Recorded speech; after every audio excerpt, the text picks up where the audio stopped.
Bismillahirrahmanirrahim. Lecture number 1, chapter number 1. In this lecture, we will discuss metric space. What is metric space? Let X be a non-empty set. A metric D on X is a function denoted as D from X cross X to R such that for all X, Y, Z belong to X, the following conditions satisfied. आप एक metric a non-empty set X किस तरह define करेंगे? A metric D on X is a function. Metric D on X, D X पर एक function है. किस तरह फंक्शन है? फंक्शन है from X cross X to the real number. D एक ऐसा फंक्शन है जो X क्रॉस X से हम डिफाइन करते हैं रियल नंबर पे, यानी D X क्रॉस X का एलिमेंट रियल नंबर को ले जाता है, यानी आपको ये रियल नंबर देता है. Such that the following conditions are satisfied. अगर एक फंक्शन ये कंडीशन सेटिस्फाई कर रहा है तो उस फंक्शन को हम मेट्रिक कहेंगे. देखिए कौन से कंडीशन है. Number 1, d x y is greater or equal to 0. D x y is non negative. This is called positivity. First number condition metric के लिए है कि जो डी फंक्शन है, यानी जो डिस्टेंस फंक्शन है, d x y means the distance between 2 points x and y is called positivity. यानी d x y either greater than 0 or equal to 0. This is the first condition, positivity. Number 2, D will satisfy the condition number 2, dxy equal to 0 if and only if x equal to y. अगर dxy equal to 0 है तो इसका मतलब होगा कि x equal to y, कि x y के बराबर होगा. This property or condition is called reflexive property or reflexivity. यानी दो पॉइंट्स के दरमियान डिस्टेंस कब 0 होता है? जब दोनों एक पॉइंट हो. यानी ये x और y के दरमियान डिस्टेंस है dxy.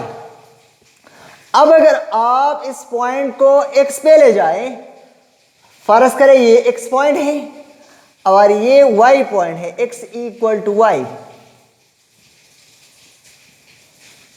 dxy equal to 0. इसका मतलब ये है कि x और y दोनों एक पॉइंट है, ओवरलैपिंग पॉइंट है, इंटरसेक्टिंग पॉइंट है.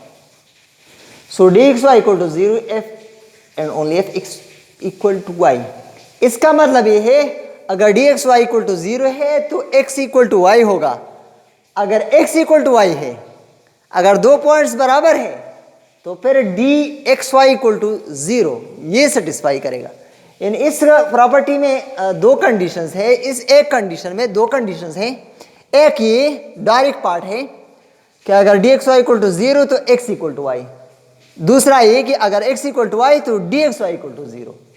सो this is called the second number condition of the metric. Now condition number 3, dxy equal to dyx. This is called symmetry. dxy is equal to dyx. dxy means distance between x and y, and dyx means distance between y and x. अब अगर आप distance from x to y point calculate करते हैं d x y, और from y to x यानी d y x, तो दोनों same होंगे। तो इस प्रॉपर्टी को साइमेट्री कहते हैं।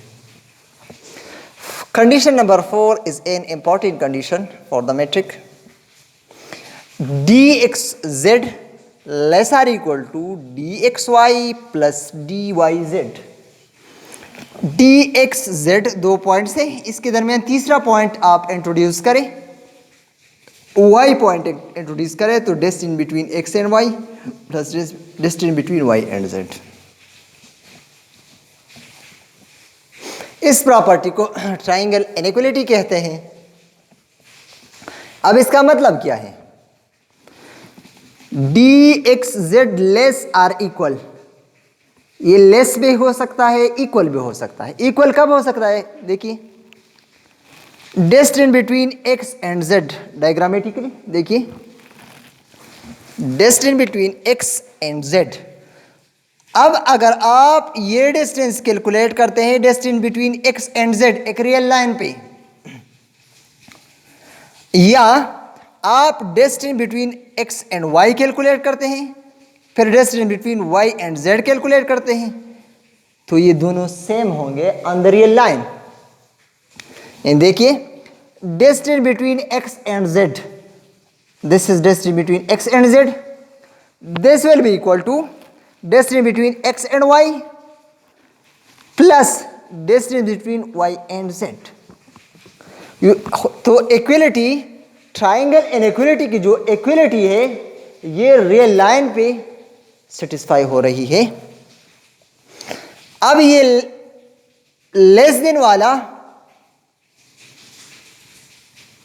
कहां सेटिस्फाई हो रहा है? देखिए अगर आप 3 पॉइंट्स इस तरह ले ले कि ये एक लाइन पे ना हो बल्कि इस तरह हो, एक्स एंड जेड और वाई पे पॉइंट मैंने यहां लिया, तो ये हो गया distance between x and z, ये हो गया distance between x and y, और ये डिस्टेंस वाई एंड जेड। अब आप देखिए जो डिस्टेंस है एक्स और जेड का, अगर आप इन दोनों का सम कर लें distance between x y plus distance between y and z, so distance between x and z, ये डिस्टेंस इन दोनों के सम से लेस होगा। जो ट्राइंगल इक्वलिटी में लेस आर इक्वल है, इक्वल यहां होल्ड हो रहा है, और जो लेस है वो इस तरह ट्राइंगल इनइक्वालिटी में, इस ट्राइंगल में होल्ड हो रहा है। अगर पॉइंट्स एक सेम लाइन पे हो, रियल लाइन पे हो, तो इक्वलिटी वाला कंडीशन होल्ड होगा। अगर ये पॉइंट्स तीनों एक लाइन पे ना हो, इस तरह हो, एक ट्राइंगल बना रहा हो, तो फिर लेस वाला इनइक्वालिटी होल्ड करेगा, यानी ये डिस्टेंस इन दोनों के सम से छोटा होगा। तो अगर एक function from x cross x to the real number ये चारों कंडीशन सेटिस्फाई कर रहा है, तो उस फंक्शन को हम मेट्रिक कहेंगे। ये मैट्रिक यानी ये फंक्शन आप आर क्रॉस आर से नहीं, आर स्क्वायर से रियल नंबर तक भी डिफाइन कर सकते हैं। यहां रेशनल नंबर भी हो सकते हैं, कॉम्प्लेक्स नंबर भी हो सकते हैं, एक्स एनी सेट हो सकता है, मगर जो रेंज देगा रेंज सेट रियल नंबर में से होगा। D can be defined from any set to the real number. अब हम आते हैं एक दूसरे डिफिनेशन की तरफ। Let x be a non empty set and d from x cross x to R is a metric. अब हमने एक ऐसा फंक्शन लिया जो मैट्रिक है, ये चारों कंडीशन सेटिस्फाई कर रहा है, then X over D is called metric space and X is called ground set or underlying set. अगर D मैट्रिक है, ये चारों कंडीशन सेटिस्फाई कर रहा है, तो X और D पेयर जो ग्राउंड सेट है X, यानी X क्रॉस X, जो X ग्राउंड सेट है और D मैट्रिक, इन दोनों को आप पेयर में ले ले तो इसको हम मैट्रिक स्पेस कहेंगे. X हमारे साथ एक ग्राउंड सेट है, एक स्पेस है, X एक स्पेस है. अगर इस स्पेस में एक ऐसा फंक्शन आप डिफाइन कर सकते हैं, सो दिस स्पेस यानी X over D is called metric space.